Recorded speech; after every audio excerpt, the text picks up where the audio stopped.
The wall breathed before it spoke. And that was the first thing I noticed, though it took days before I understood it mattered. At night, when the prison settled into its imitation of sleep, when the screams softened into murmurs and the guards' boots learned the rhythm of boredom, the wall to my right would inhale. Not air, exactly. Something heavier. Something patient. Then it would exhale, slow and deliberate, like it was afraid of waking itself. I lay on my bunk the first night, counting cracks in the ceiling, rehearsing the story of how I had ended up there in case I needed to tell it again. The light from the corridors sliced the cell into pale and dark, and every sound felt amplified, sharpened by the concrete. Then I heard the breath. I froze. The prison had rules, even when it pretended not to. Sounds belonged to specific times. Screams belonged to interrogations. Shouts belonged to orders. Silence belonged to night. Breathing did not belong to walls. I turned my head slowly and pressed my ear against the concrete.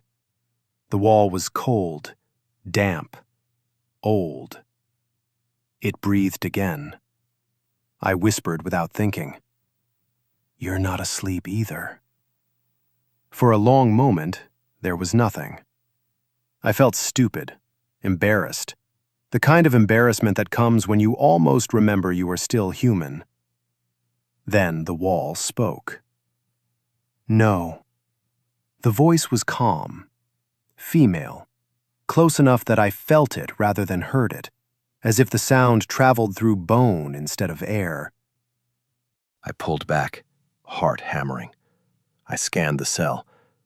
Nothing had changed. No hidden speaker, no crack wide enough for a mouth. "Who are you?" I whispered.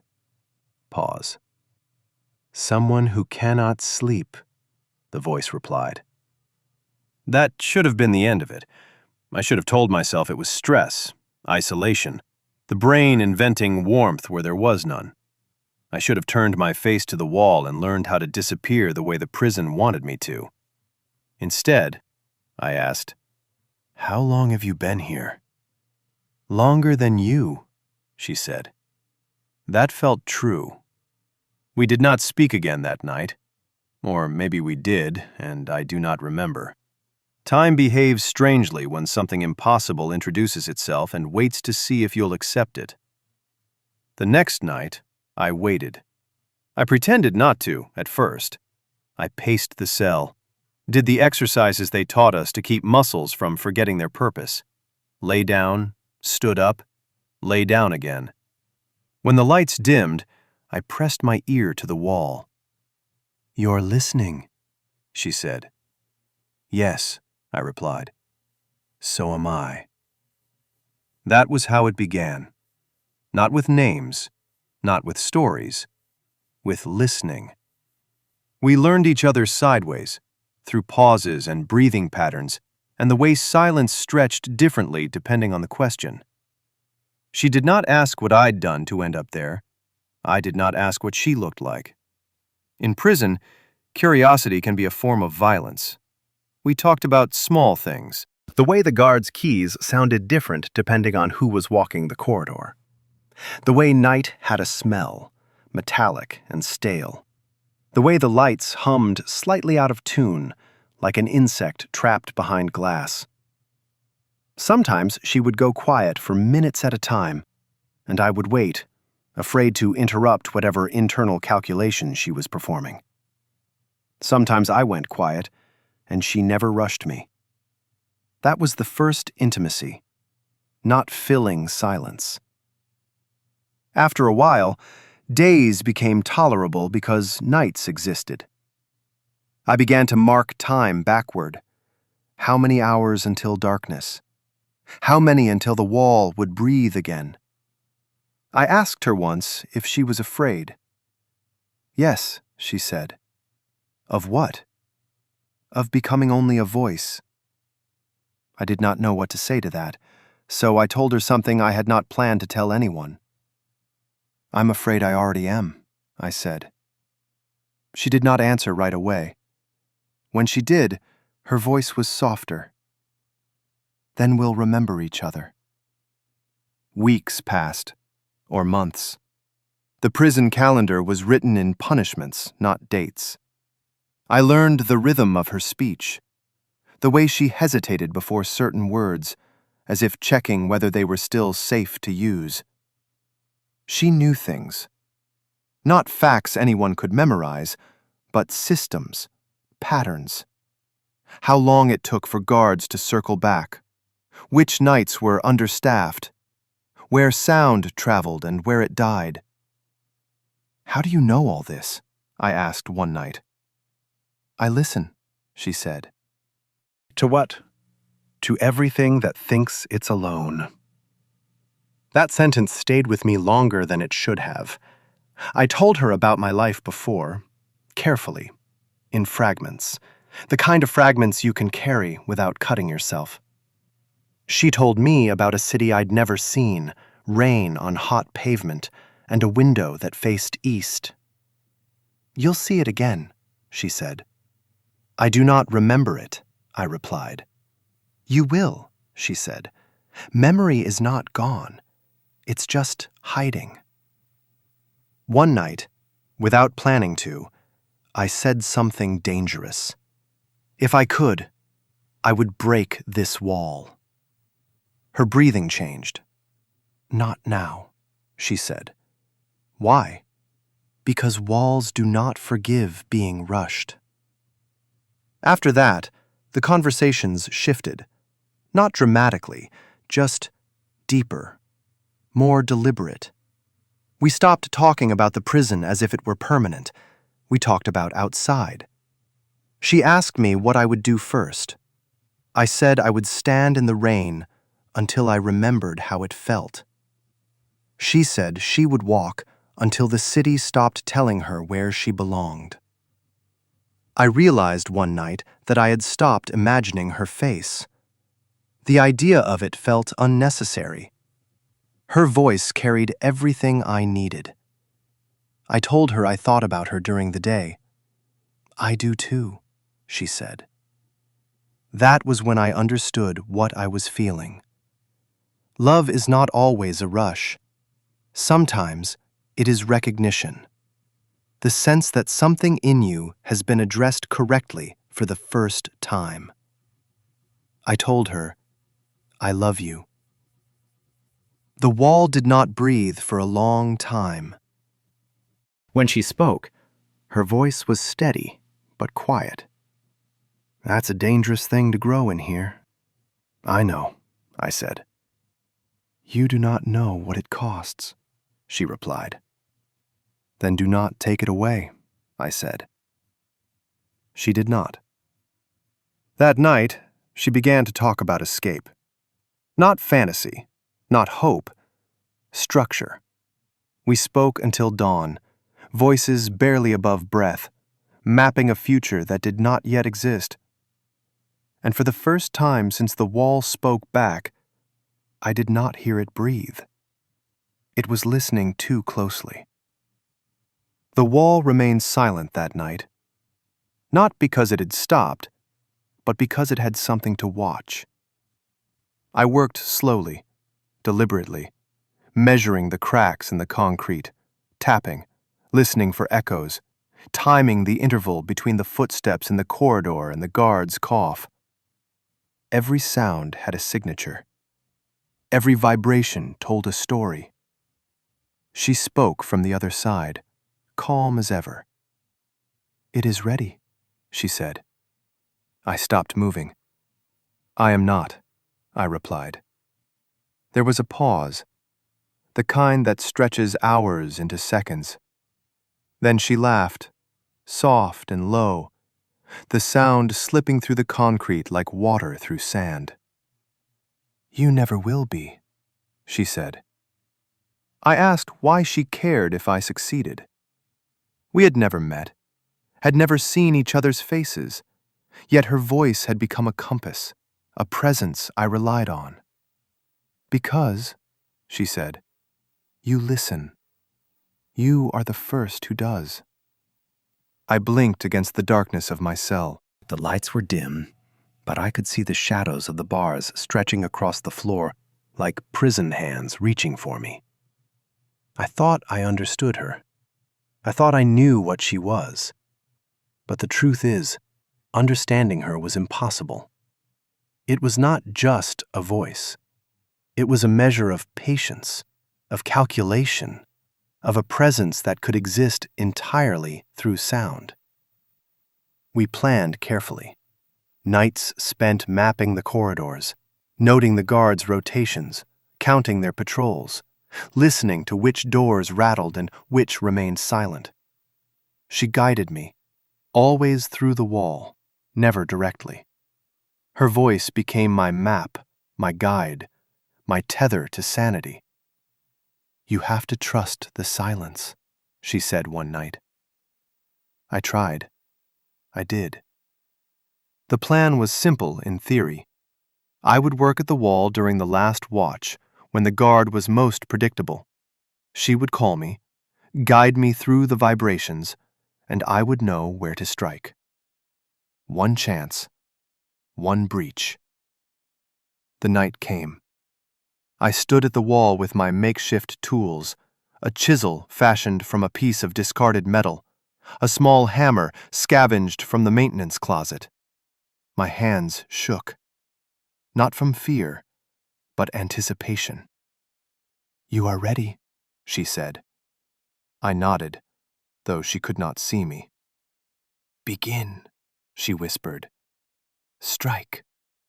Listen. Strike again." Hours passed. My arms burned. My knuckles bled. Sweat ran into my eyes. Every nerve screamed. Every shadow of sound had to be interpreted correctly. One misstep, and the entire plan would collapse. Then it happened. A crack, a small fracture, jagged, revealing a sliver of light through the other side. My heart jumped. I whispered to her, "It is breaking." "Good. One more," she said. I struck again. Concrete dust filled the air. I coughed, and my vision blurred, but I kept striking, until the wall gave way entirely. The breach was wider than I had imagined. I expected darkness, shadows, and maybe a corridor. I expected to find her waiting, and maybe laughing, and maybe holding a hand out to guide me. But there was nothing. It just emptiness. No bunk, no window, no ventilation grate, no sign that anyone had ever occupied this cell. Just the same smooth concrete I had been striking for weeks. I stumbled back, shock rooting me to the floor. I called her name. The sound reverberated into the hollow space and bounced back at me with no response. "It is empty," I said. I heard nothing. Panic began to rise, a physical heat behind my eyes. I screamed again, louder, pounding on the wall, on the floor, on the ceiling. There was no voice to answer, no plan, no guide. Then the guards came. They did not drag me, and they did not shout. They simply observed, calm, clinical. "You see," one said finally, "the cell has always been empty." I laughed, and then cried, and then screamed again. "You lied!" I shouted. "You said she was here!" The officer shrugged. His eyes were flat, almost amused. "The ventilation creates echoes," he said. "Sound carries strangely here, that's all. No one has ever occupied this cell." I pressed my hand to the concrete. I could still feel the faint tremor of her voice and the warmth of her presence. My mind rebelled against the truth. She had been there. She had guided me. She had existed. And yet she had not.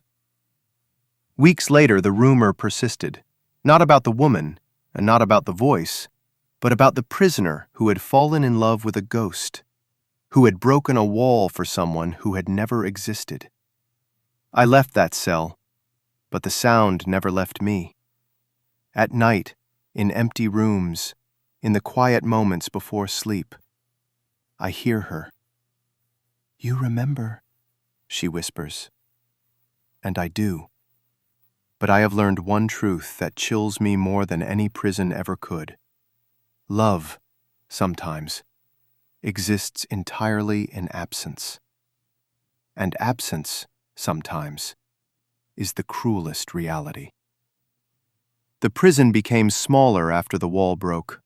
Not physically smaller, but smaller in the way the mind experiences space when it cannot distinguish reality from memory.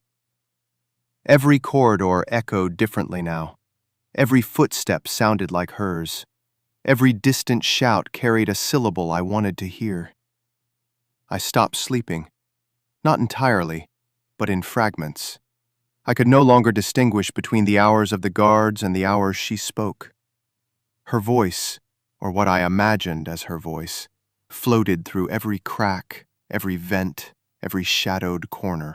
I became a creature of listening, suspended between certainty and hallucination. Other prisoners began to notice. One night, a man approached me in the exercise yard. His eyes were wide, his hands twitching.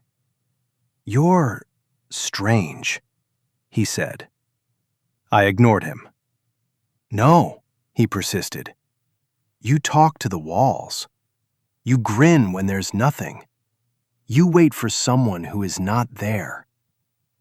I laughed quietly, a dry, humorless sound.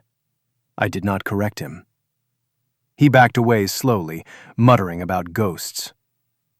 Perhaps I was one, I thought. Perhaps I had become a vessel for someone else's existence. Someone who never was. I returned to my cell and pressed my ear to the empty concrete. "Do you hear me?" I whispered. Silence. "Do you?" I imagined a pause, a breath, a sigh, a small laugh. "Yes," she replied. I fell to my knees, not in fear, not in defeat, but in recognition. The voice existed in the gap between my desire and my despair. We began to speak again, nightly. Plans returned, though now they were less about escape and more about survival. We spoke of the routines of guards, of how to manipulate echoes to our advantage. We spoke of outside, of rain, of streets that existed only in memory. And I spoke of love. "I love you," I said every night, softly. "You already have," she replied, each time differently. Sometimes playful, sometimes solemn, sometimes almost a whisper that almost did not reach me. Obsession settled like dust. It made me restless, irritable, and strange. I laughed at nothing. I flinched at everything. I talked to corners, to cracks, to shadows. Guards noticed. One of them watched me while I slept.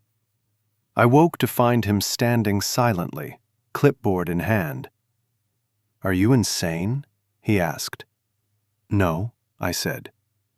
"You talk to walls," he said. "You answer them. That is not sane." "Perhaps not," I said. "But it is necessary." He shook his head and left, muttering to himself. I pressed my ear to the concrete. "I am here," I said. "I am listening," she said. The days blurred. Time lost meaning. Meals became background noise. Guards became shadows themselves. The wall became everything, a canvas upon which I could project hope, love, fear, and despair. Sometimes I thought I heard her laughing in the distant corridors. Sometimes I imagined the tap of her fingernails against the concrete. Sometimes I felt her breathe beside me.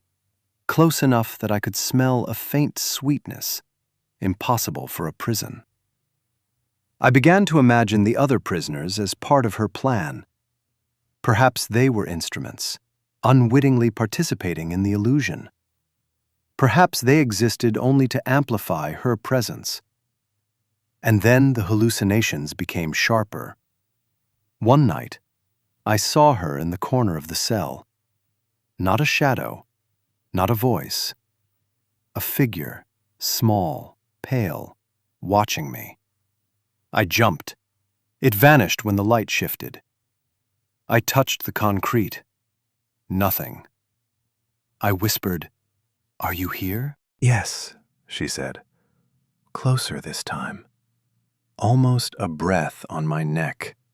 I could not sleep for nights afterward. I could not eat. I could not stop listening. Then the guards began noticing the strange patterns. Men avoided me, afraid of whatever I carried between the walls and myself. Their whispers followed me, calling me insane, calling me cursed. But I did not care. I only cared about her, the voice, the presence that might have been real, that might not have been, that haunted me with its absence. I began to speak aloud to her even in the daytime. They laughed. "You're mad," one said. "Perhaps," I whispered back. But the wall never disagreed. We planned again. Not escape this time, but transformation. I told her I wanted to be ready, to become more than a vessel, to survive the absence. She was quiet for a long while. Then she said, "You are ready when you stop needing me to speak." I tried. I failed. The obsession deepened. The prison grew darker. The walls seemed to close in, the ceilings lower, the air thicker. Every sound was amplified. Every pause stretched into a day. And then, one night, it happened. I heard the sound of metal scraping, a door opening, footsteps that did not belong to any guard. I pressed my ear to the concrete. "Are you here?" I asked, voice trembling. There was a pause, a deep inhale. Then she spoke. "Yes." I could hear her breathing, steady and slow, patient. I reached out to the wall, hoping for warmth, presence, anything tangible. Nothing. Then the metal sound approached the cell. The lock clicked, and the door opened. And no one was there. The corridor beyond was empty. No shadows, no guard, no friend. I realized then the truth I had been avoiding. The cell had always been empty. I had loved a ghost. I had spoken to absence. I had built a life around a voice that never had a body, a face, a name. And yet, it had mattered. Every word mattered. Every plan mattered. Every breath mattered. The revelation broke me in a way nothing else could. Not the prison, not isolation, not despair, not hunger. I had been both prisoner and architect of my own delusion. And when the echo returned, faint, fragile, impossible, I knew I would never stop listening. "You remember the rain," she whispered. I closed my eyes. I nodded, though she could not see me. Yes, I remember. Reality began to fray. After discovering the empty cell, every sound in the prison took on new meaning. Footsteps were no longer just the patrols of guards, they were echoes of her voice. The clink of keys became the punctuation to her sentences. The hum of the lights overhead carried a rhythm I had learned to interpret, to anticipate, to obey. I stopped trusting my eyes. Shadows shifted in ways that felt purposeful. Corners seemed to breathe. The distant clatter of metal bars against concrete became a kind of language I alone could understand. Each night, I pressed my ear against walls and floors, trying to discern the difference between the real and the imagined. Other prisoners noticed. They whispered, though never directly to me. "He talks to himself," one said. "I hear voices," said another, rolling her eyes. Someone else muttered, "He's gone mad." They were right. And yet, I was no longer alone. I had her voice. I had her presence. Even if it was only in my head, it was enough to sustain me. I began to speak back to her openly, in the daytime, in the hallways, in the cafeteria. "I am ready," I said. A pause. Then, "You think you are," she replied. I shook my head. I had no idea what I thought. I had no idea what I was. The guards became wary. They watched me more closely. Some laughed. Some ignored me. Some whispered to one another that I would break soon, that my mind would not survive this. Perhaps they were right. But I could not stop listening. One evening, while lying on the bunk, I traced the cracks in the wall with my fingertips. I imagined her on the other side, watching, waiting, guiding. I whispered questions into the emptiness. "What do you want from me?" "Nothing," she said. "Everything," I thought I heard. Days blurred into nights, and nights blurred into dreams. I saw her everywhere. Sometimes a flicker in the corner of my vision, pale and indistinct. Sometimes reflected in the window of the exercise yard, or the sheen of sweat on the guards' boots. Every place I looked, I expected her to appear. Every place I did not, I still felt her. The obsession became unbearable.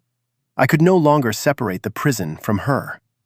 The walls, the shadows, the silence, the breathing, they were all part of her, and I had become part of them.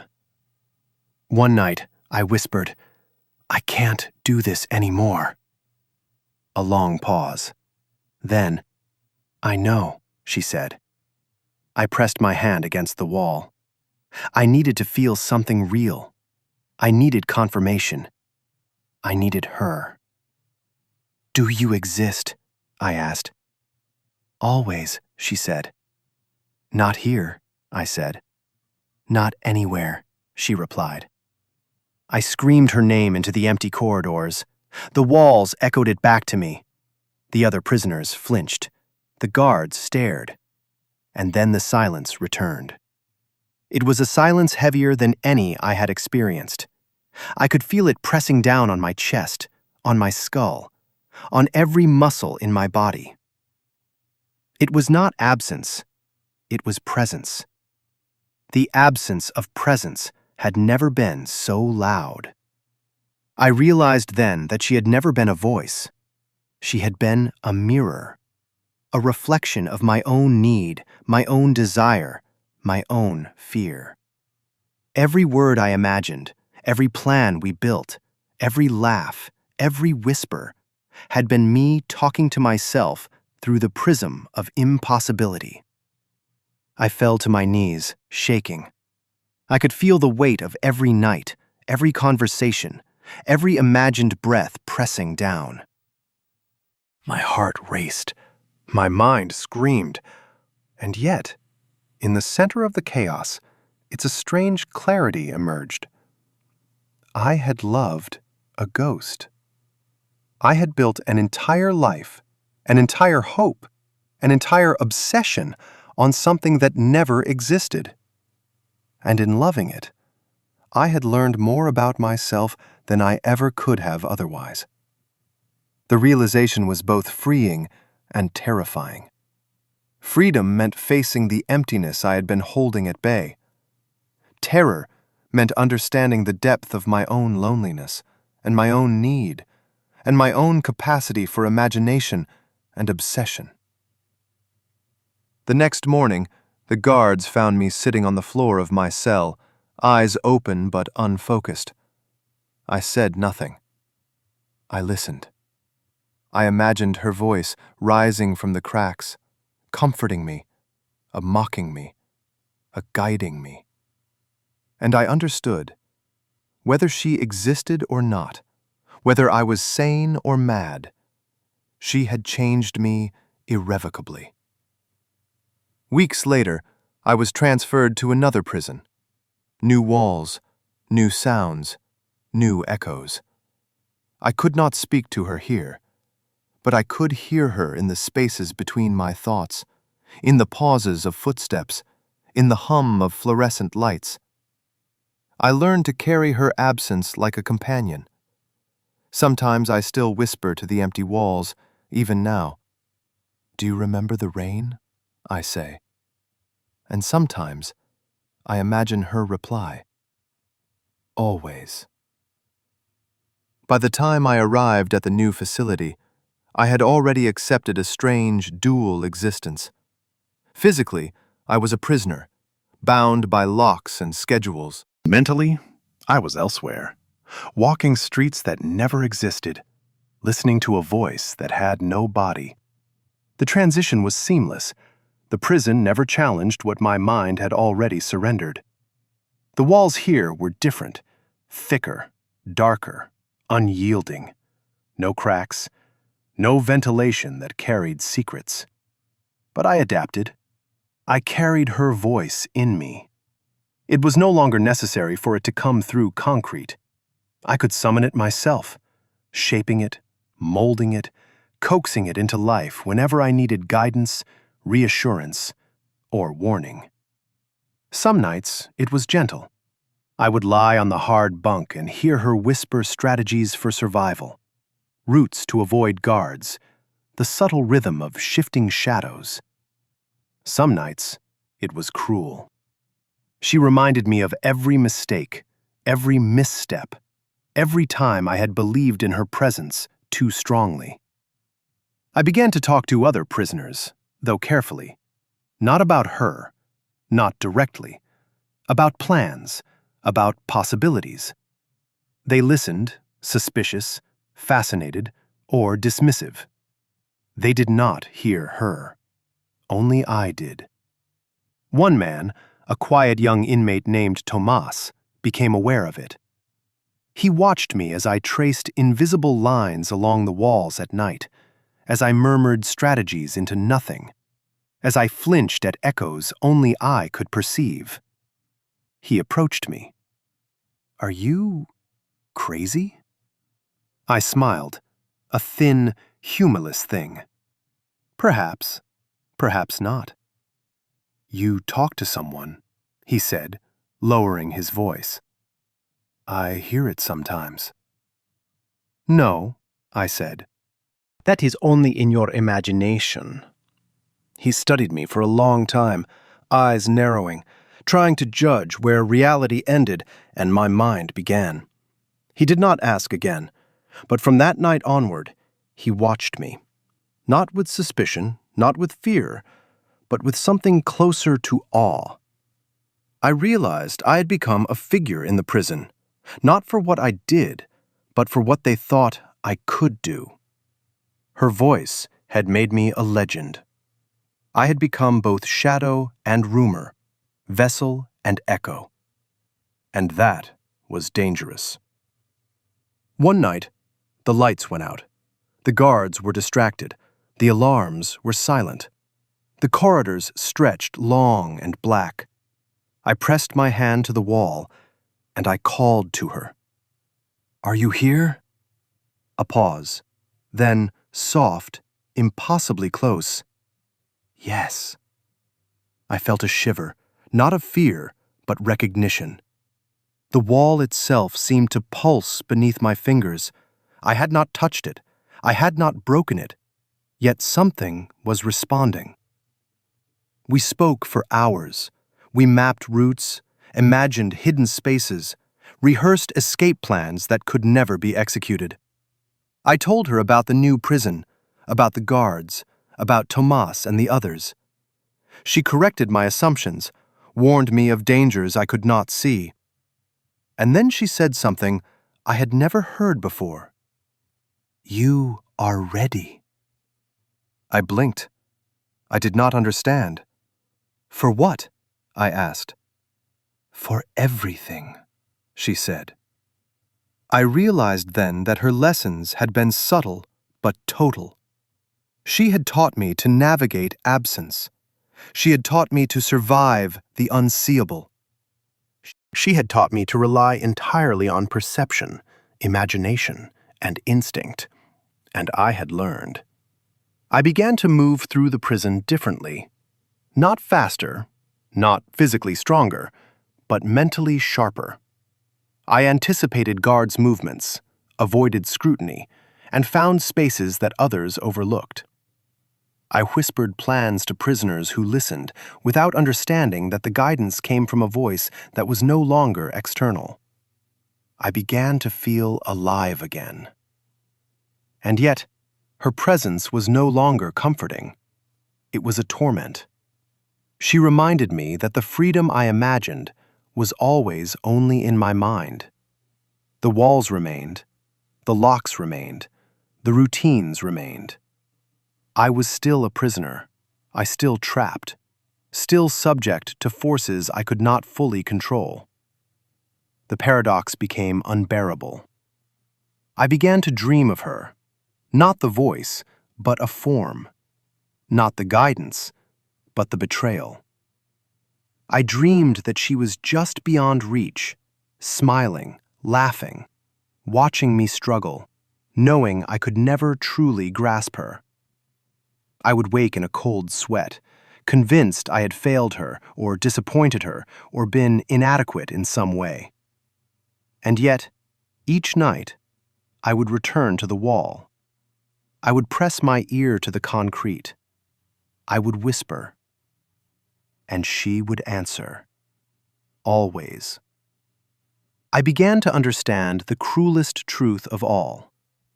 Her existence had never been for me. It had been for the prison, for the illusion, for the control. She had been a tool, a construct, a voice designed to guide and torment in equal measure. And I had loved her anyway. Some nights, I thought I could step beyond it. I could pretend the voice did not exist, ignore the echoes, and live in the present. But the moment I did, the walls reminded me. The silence pressed down. The absence became intolerable. I realized then that freedom was not an escape from walls. Freedom was a willingness to live with them, to exist in their presence, to carry their weight without surrendering entirely to despair. And in that realization, I found a strange power. I began to move with purpose, with confidence. Not because I had escaped her, not because I had mastered the prison, but because I had accepted the impossible. I had loved a ghost, and in doing so, I had learned how to navigate life where nothing is certain and everything is dangerous. I became both shadow and vessel. The other prisoners began to notice the difference. They watched me walk the corridors, speak in hushed tones to imagined presences, move with a certainty that bordered on inhuman. And they followed, not because I commanded them, not because I held power over them, but because I had become a legend, a living testament to the survival of the mind when the body is trapped. The guards whispered. They muttered about insanity and genius. They debated whether I was dangerous or harmless, whether I should be left alone or contained. I was both. And all the while, her voice remained with me. Not always comforting, not always guiding, but always present. A reminder, a torment, a mirror. I whispered to her now, even when no one was listening. I planned, and I imagined, and I endured. And I understood at last the truth she had been teaching me all along. The voice, the wall, the absence, they were never about escape. They were about survival. Not of the body, not of freedom, but of the mind. And in that survival, I had found something far more terrifying and exhilarating than physical liberty. I had found myself. The end did not come with escape. That was the final betrayal. It came quietly, folded into routine, disguised as mercy. One morning, my name was called. Not shouted, not barked. Spoken neutrally, as if it belonged to paperwork instead of a man. I was escorted to a small office near the administrative wing. No shackles, no violence. That alone told me something was wrong. A woman sat across from me. Not her. This woman was real in the most brutal way possible. She had tired eyes, ink-stained fingers, and the kind of posture that came from believing systems could still be fixed from the inside. "You've been evaluated," she said. I waited. She slid a folder toward me. Pages thick with observations, transcripts, notes written by people who had never listened the way I had. "You exhibit sustained auditory hallucinations," she continued. "Highly structured, persistent, adaptive." I smiled faintly. "You make it sound impressive." She did not smile back. "It is. That's the problem." She leaned forward. "You did not break because of isolation," she said. "You adapted to it." I felt the wall inside me stir, a familiar presence, listening. "They built this wing decades ago," the woman continued. "Experimental architecture, sound conductive materials. The intention was simple: break prisoners faster by denying them human contact while letting the building do the rest." I already knew where this was going. "It failed," she said. "Most prisoners collapsed, a few died, a handful developed voices, fragmented, incoherent." She tapped the folder. "But you did not." I said nothing. "You constructed a complete interpersonal bond," she said, "reciprocal, evolving. You did not just hear a voice, you created a person." The word "created" hit harder than any accusation. "She was never in the cell," the woman said gently. "But she was not random either." I felt cold. "You did not imagine her out of nothing," she continued. "You assembled her from need, from memory, from deprivation, from the prison itself." The wall inside me was very quiet now. "She became a survival structure," the woman said. "An internal companion capable of planning, soothing, motivating. Love was the glue. Without it, the construct would have collapsed." I whispered, "She was real." The woman did not contradict me. "She was functional," she said, "which is more dangerous." She closed the folder. "You are being released." The word did not land. "Released?" she repeated. "Sentence commuted. Psychological grounds. You are no longer useful to this environment." The room felt wrong. Too open. Too quiet. "What happens to her?" I asked. The woman hesitated. That hesitation told me everything. "She cannot come with you," she said. "She only exists here." The wall screamed. Not audibly, internally. A pressure behind my eyes, my ribs, my throat. Panic surged, raw and childlike. I stood up too fast. "No!" "She is not a person," the woman said firmly. "She is a response." "You're lying," I said. My hands were shaking. "She listens. She remembers. She depends on the walls," the woman said. "On confinement. On absence. Outside, she will starve." I laughed. A broken sound. "So will I." They gave me clothes. Real clothes. They walked me through gates that opened without protest. Sunlight hit my eyes like violence. Air moved freely. The sky was obscene in its size.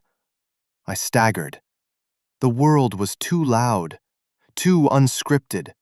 No rhythms, no predictable echoes, and no voice. That night, I lay in a real bed, in a room with windows, in a building that did not breathe. I whispered into the dark, "Are you here?" Nothing. I tried again. "Please." Silence. Panic rose, uncontrolled, animal. I pressed my ear to the wall. Dry, dead, empty. I did not sleep. Days passed, then weeks. I learned how to exist again, eat, walk, answer questions, nod at people who expected me to be grateful. Inside, I was amputated. Sometimes in crowded places, I thought I heard her. In tunnels, in stairwells, in the pause before someone spoke. My heart would leap, but it was never her. One evening, during a storm, I stood under an overpass while rain hammered concrete. The sound reverberated, familiar, alive. I closed my eyes, and there she was, not as a voice, as absence. I understood then what the prison had truly done. It had not given me a ghost. It had taught me how to survive unbearable loneliness by becoming two people. And now the world expected me to be one again. I walked away from the shelter of the overpass into the rain. I did not speak to the walls anymore. But sometimes, when the night is quiet enough, when the city breathes just right, I pause and I listen. Not because I expect her to answer, but because loving something that was never real taught me how fragile reality is, and how powerful the mind becomes when it has no one left to turn to but itself. That is the ending no one wants. There was no escape together, no reunion, no proof. Only the knowledge that the most important relationship of my life existed entirely in absence, and that it saved me. Whether I wanted it to or not.